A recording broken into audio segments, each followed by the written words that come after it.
Hello friends, welcome to Kumudha samayal. நீங்கள் நம்ம சேனலில் என்ன சப்ஸ்கிரைப் பண்ணலன்னா மறக்காமல் சப்ஸ்கிரைப் பண்ணிடுங்க. இன்றைக்கி நம்ம பார்க்க போகிற ரெசிபி ஒரு சிம்பிளான எக் பிரியாணி. இந்த எக் பிரியாணி எப்படி செய்கிறதுன்னு பார்க்கலாம் வாங்க. இப்போ அதுக்கு தேவையான இன்க்ரீடியன்ஸ்லாம் எடுத்து வச்சுருக்கேன். 2 மீடியம் சைஸ் வெங்காயம் கட் பண்ணி வச்சுருக்கேன். அதே மாதிரி 2 மீடியம் சைஸ் தக்காளி, 3 பச்சை மிளகாய் கட் பண்ணி எடுத்து வச்சுருக்கிறேன். இஞ்சியும் பூண்டையும் சேர்த்து இஞ்சி பூண்டு பேஸ்ட் அரைச்சி வச்சுருக்கிறேன். தனி மிளகாய் தூள் எடுத்து வச்சுருக்கிறேன். சில்லி பவுடர், பாஸ்மதி அரிசி 3 கப் அளவுக்கு எடுத்துருக்கேன். அதை நல்லா கழுவிட்டு அதுக்கப்புறமா ஊற வச்சுருக்கேன் தண்ணியில். ஒரு 10 நிமிஷம் மட்டும் ஊற வைங்க போதும். ரொம்ப நேரம் ஊற வச்சிங்கனாலும் அரிசி உடஞ்சிரும். புதினா கொத்தமல்லி ரெண்டுத்தையும் நல்லா வாஷ் பண்ணிவிட்டு க்ளீன் பண்ணி எடுத்து வச்சுருக்கிறேன். இப்போது ஒரு குக்கர் வச்சுட்டு நல்லா சூடாகட்டும். அதுக்குள்ளே பக்கத்தில் பார்த்தீங்கன்னா ஒரு பாத்திரத்தில் 3 கப் அரிசிக்கு தேவையான தண்ணி எடுத்திருக்கேன். 1.5 கப் அளவுக்கு தண்ணி சேருங்க. இது நல்லா சூடாகட்டும். அதுக்குள்ளே 3 முட்டை எடுத்து அதையும் வேக வச்சுருக்கேன். இப்போது குக்கர் நல்லா சூடாகிடுச்சு. தேவையான அளவுக்கு எண்ணெய் சேர்த்துக்கோங்க. இன்றைக்கி ப்ரெஷர் குக்கரில் தான் செய்ய போகிறோம் நம்ம எக் பிரியாணி. இந்த எண்ணெய் நல்லா சூடானதும் நம்ம எடுத்து வச்சுருக்க கறி மசாலா, பட்டை, கிராம்பு, ஏலக்காய் இதெல்லாம் 1 by 1 ஆட் பண்ணிக்கலாம்.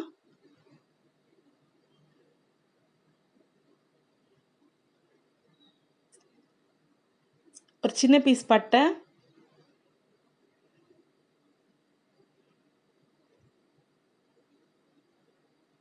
மூணு கிராம்பு, ஒரே ஒரு ஏலக்காய். இப்போ இதெல்லாம் நல்லா எண்ணெயில் பொரியட்டும். பொரிஞ்சதும் நம்ம கட் பண்ணி வச்சுருக்கிற வெங்காயத்தை சேர்த்துக்கலாம்.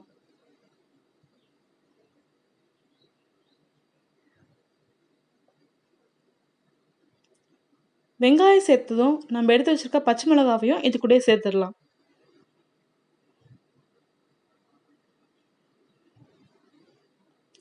சேர்த்துட்டு நல்லா வதக்கி விட்டுட்டு எண்ணெயில் நல்லா அந்த வெங்காயம் குக் ஆகணும். நம்ம குக்கரில் குக் பண்ணும்போது பிரிஞ்சி இல்லை வெஜிடபிள் பிரிஞ்சி இல்லை பிரியாணி எதுவாக இருந்தாலும் குக்கரில் குக் பண்ணும்போது வெங்காயம் இந்த ஸ்டேஜில் நல்லா வதங்குற மாதிரி பார்த்துக்கோங்க. இல்லைன்னா குக் ஆகாது. கடைசி வரைக்குமே அப்படியே தான் இருக்கும். வேகாத மாதிரியே தான் இருக்கும்.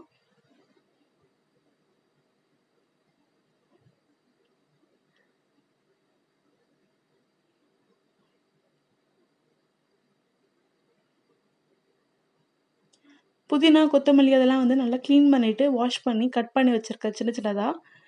அதையும் அது கூட சேர்த்து வதக்குறோம். ஏன் இப்போவே போட்டுக்கிறோன்னு பார்த்தீங்கன்னா ஃப்ளேவர் நல்லாயிருக்கும். அதுக்காக தான். அது எண்ணெயிலே வதங்கும் போது. அப்புறம் இஞ்சி பூண்டு பேஸ்ட்டு அது ஒரு 5 மினிட்ஸ் புதினாவையும் கொத்தமல்லியும் வதக்குனதுக்கப்புறமா இஞ்சி பூண்டு பேஸ்ட் சேருங்க. எல்லாத்துக்கும் இன்பிட்வீன் ஒரு 5 மினிட்ஸ் கேப் விட்டு சேருங்க. நல்லா வதக்குங்க ஆயிலே.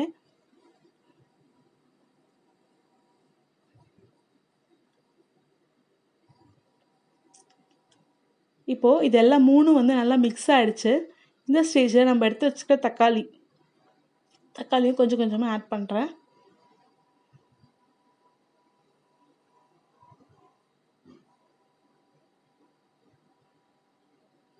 இப்போது தக்காளி ஆட் பண்ணிவிட்டு நல்லா மிக்ஸ் பண்ணி விடுங்க. தக்காளியும் வெங்காயமும் நல்லா சேர்ந்து வதங்கணும். நல்லா மிக்ஸ் ஆகணும். அது வரைக்கும் வதக்குங்க. தக்காளி நல்லா சாஃப்டாகவும் வரணும்.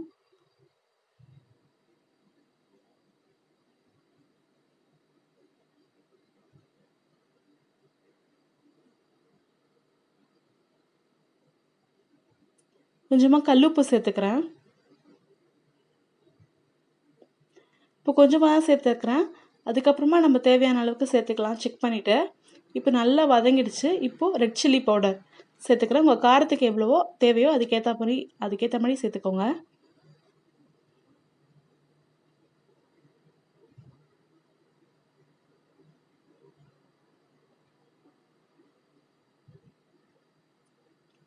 இப்போது நல்ல எண்ணெயிலே இந்த மிளகாத்தூளோட வாசனை போகிற வரைக்கும் வதக்குங்க.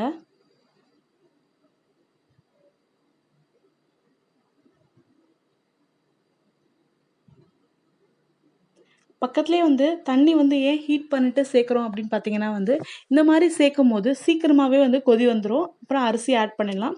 நீங்க அரிசி ஆட் பண்ணிட்டு தண்ணிய உடனா கூட வைக்கலாம். ஆனா இந்த மாரி செய்யும்போது சீக்கிரமாவே நமக்கு விசில் வந்துரும். அதுக்காக தான் இந்த மாரி பண்றோம்.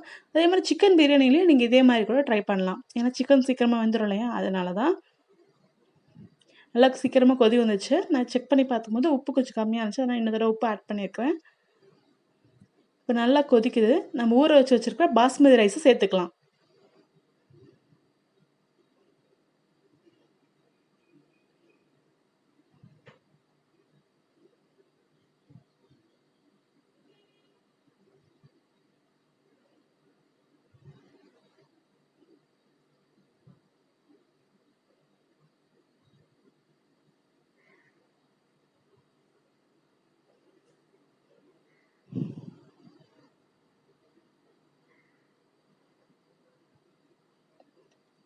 இப்போ எல்லா பாஸ்மதி ரைஸும் சேர்த்துட்டு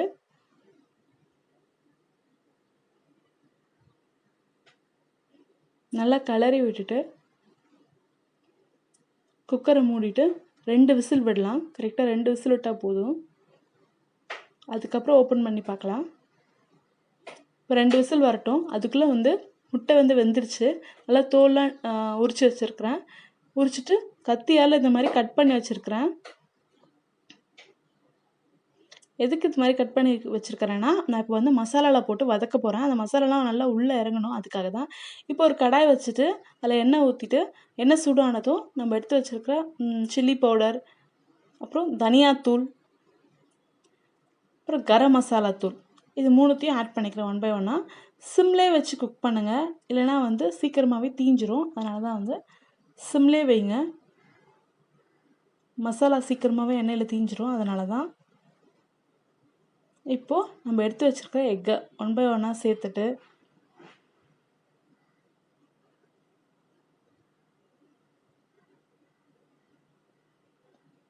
நல்லா ஃப்ரை பண்ணுங்கள்.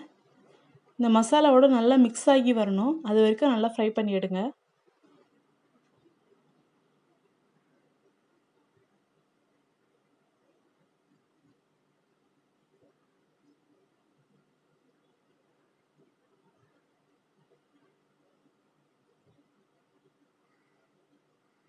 இப்போது நல்லா மசாலாலாம் நல்லா எக்கில் கோட் ஆகிடுச்சு. இப்போ நம்ம 2 விசில் வந்துடுச்சு. ஓப்பன் பண்ணி பார்க்கலாம். இப்போ பார்த்தீங்கன்னா அரிசி வந்து இன்னும் கொஞ்சம் வேகணும். இந்த ஸ்டேஜில்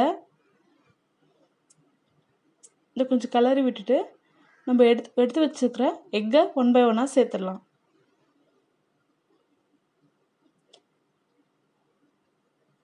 சேர்த்துட்டு இந்த ரைஸோடு நல்லா கலந்து விட்டுருங்க.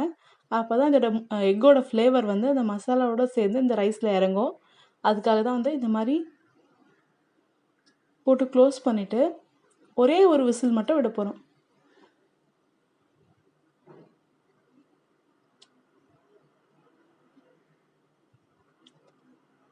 ஒரே ஒரு விசில் மட்டும் விட்டு இறக்குங்க. இந்த ப்ரெஷர்லாம் நல்லா ரிலீஸ் ஆனதும் அதுக்கப்புறம் ஓப்பன் பண்ணி பார்க்கலாம். இப்போ பார்த்தீங்கன்னா ரைஸ்லாம் நல்லா வெந்து இந்த எக்கில் இருக்க மசாலாலாம் சாப்பாட்டில் இறங்கி சூப்பராக ரெடி ஆகிடுச்சு எக் பிரியாணி.